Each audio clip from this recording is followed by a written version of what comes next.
welcome po sa ating channel. So finally nakapag-shoot din tayo dito sa range gamit yung S5 DJIS natin 556 caliber.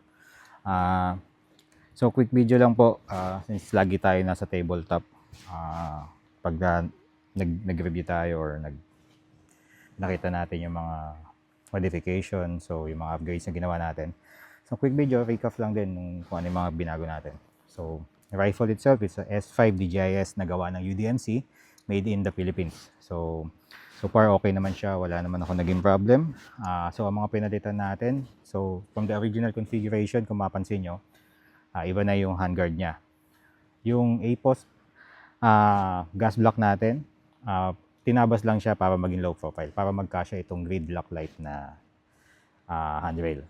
So 11 inches siya sa 11.5 inches na barrel natin. So ganyan yung magiging itsura niya. So naglagay din tayo ng weapon light. So Streamlight ProTac na rail. So kinabit natin siya sa 90 degrees pero naka 45 siya dahil meron siyang adapter.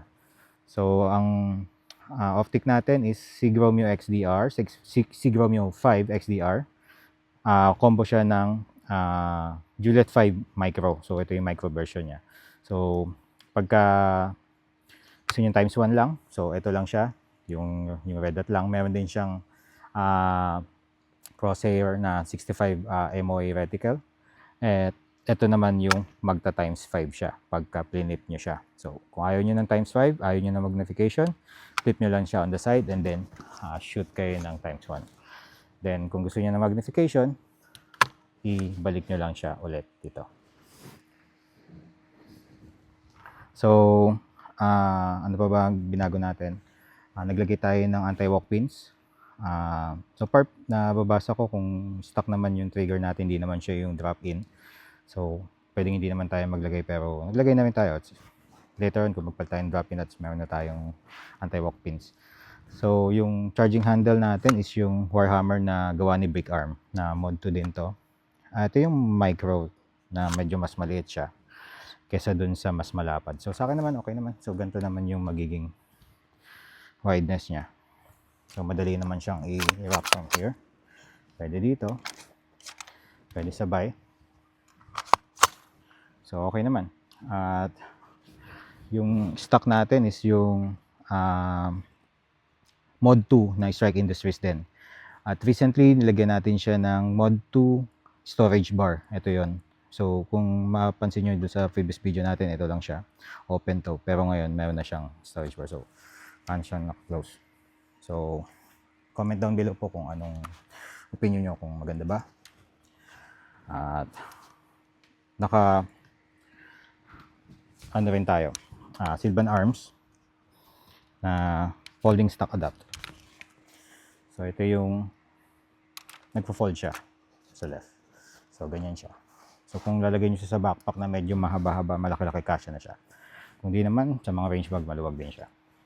So ito siya. So ito yung S5 natin, DJIS. So may mga shoot video na tayo, pagsama-samahin na natin siya pag in-upload natin.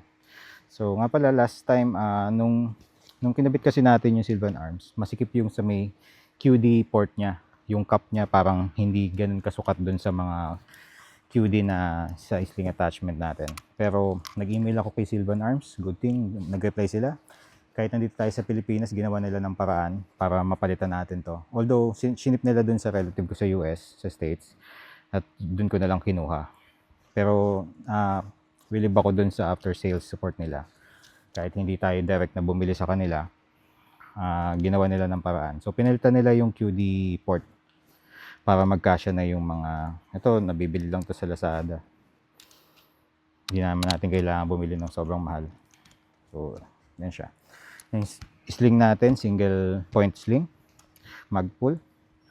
At, yan.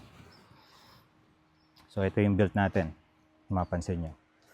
So, samahin ko na lang di-upload yung mga shooting videos natin. Nag-shoot tayo ng 2x3 or 2x2 inch plate from 44 yards, 45 yards. Although naka-bench tayo, so zinero din natin siya sa 36 yards. yung para yung usong-usong zero para sa mga SBR. Maganda yung tama niya kung kahit sa 50, sa 25, sa 100, 200, 300. So, yun nga sinabi nga dun sa isang video. So, ganito lang yung distance niya. Kahit naka-aim ka sa gitna. So, dun lang naglalaro. Sa parang one CD player nga lang daw. So, ayan yung ano natin, yung rifle natin. UDMC S5 DJIS. So, in-upgrades natin siya based on yung sa taste natin. So, gusto natin mangyari sa rifles. Although yung standard configuration, standard setup, ang ganda na. So, napaka reliable din. Sobrang accurate nung UDMC na barrel. So, gawa siya from Bergara. Blank yata siya dumating dito din. Finofile na lang ni UDMC. So, stainless steel siya na 410 stainless steel Bergara barrel. So far, wala man naging problema. Wala tayong nagiging failure pa. So, na-shoot na natin siya for almost like around 300, 350 rounds. Pero, wala pa tayo na-encounter na any issues. Never siya nag-failure to feed. Never siya nag-jam. Hindi ko pa siya nalinis. So, simula nung nilabas natin siya dun sa UDMC sa office nila, sa factory nila, nung tinest fire natin doon hanggang ngayon, hindi ko pa siya nalinis. So, wala pa siya naging failure. Wala pa siya naging problema. Thank you po. So, ito yung ating rifle na UDMC S5 DJIS with Strike Industries furnitures and accessories. Streamlight, Sig Romeo, Silvan Arms.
So, try natin shoot yung 2x2 na plate gamit yung 5.56.